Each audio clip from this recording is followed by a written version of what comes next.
మీకు బాగా నచ్చిన పాటలు ఏంటండి?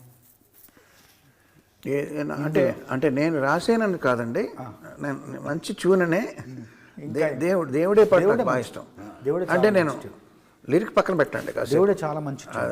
అది అతను చాలా చక్కగా పాడాడు. మీరు ఫస్ట్ కంపోజ్ చేసేప్పుడు నేను ఉన్నాను, మీరు ఈల థీమ్ అంతా కంపోజ్ చేసినప్పుడు మ్యూజిక్ కంపోజ్ నేను పక్కనే ఉన్నాను, మీరు ఈల పాడేసినప్పుడు ఉన్నాను. కానీ దాని తర్వాత ఆ బాణీకి అలాంటి సాహిత్యం రావడం ఉన్నది చాలా ట్యూన్ విన్నగానే విపరీతంగా నచ్చిందండి. అది నచ్చి ఆయనకు కూడా చెప్పాను, మనసులో అనుకున్నాను దీనికి పాట చేస్తే ఇంకా బాగుంటుంది కదా అని అలాగే చేశారు. ఇప్పుడు పెద్ద పెద్ద హీరోలు మ్యూజిక్ సిట్టింగ్స్లో కూర్చుంటారు లేదు నాకు తెలియదండి, బయట ఏం జరుగుతుందో నాకు తెలియదు. బట్ నేను పనిచేసిన వాళ్ళలో నాగార్జున గారికి చిరంజీవి గారికి మ్యూజిక్ సెన్స్ బాగా ఎక్కువ అండి.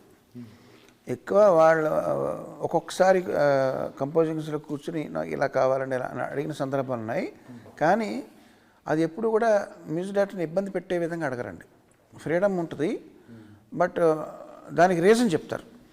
ఇప్పుడు ఇలా కావాలని అడగడంలో తప్పేం లేదండి, కానీ ఇలా కావాలని అడుగుతూ ఎందుకు అలా కావాలి ఫర్ దిస్ రీజన్, దాన్ని సైంటిఫిక్గా ఇదైతే ఇదండి ఇదండి ఇదండి ఈ టెంపో అయితే డ్యాన్స్ చేయడానికి బాగుంటుందండి, లేకపోతే ఇది కొంచెం నావెల్గా ఉంటుందని ఒక రీజనింగ్తో అడిగినప్పుడు అది చేసేవాళ్ళకి కూడా కొంచెం ఎంకరేజింగ్ ఉంటుందండి. నేను అబ్జర్వ్ చేస్తుంది.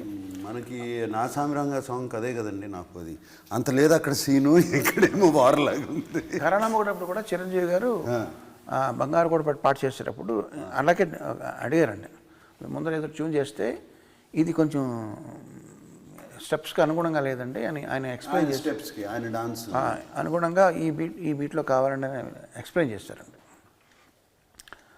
చేసినప్పుడు అసలు నేను అబ్జర్వ్ చేస్తుందండి, అది మీ ఇద్దరిలో కూడా ఆ టెండెన్సీ ఉందండి. మ్యూజిక్ని ప్రేమించి కొంచెం ప్యాషనేట్గా చేయించుకోవడం అన్నది ఎలా కావస్తే అలాగా.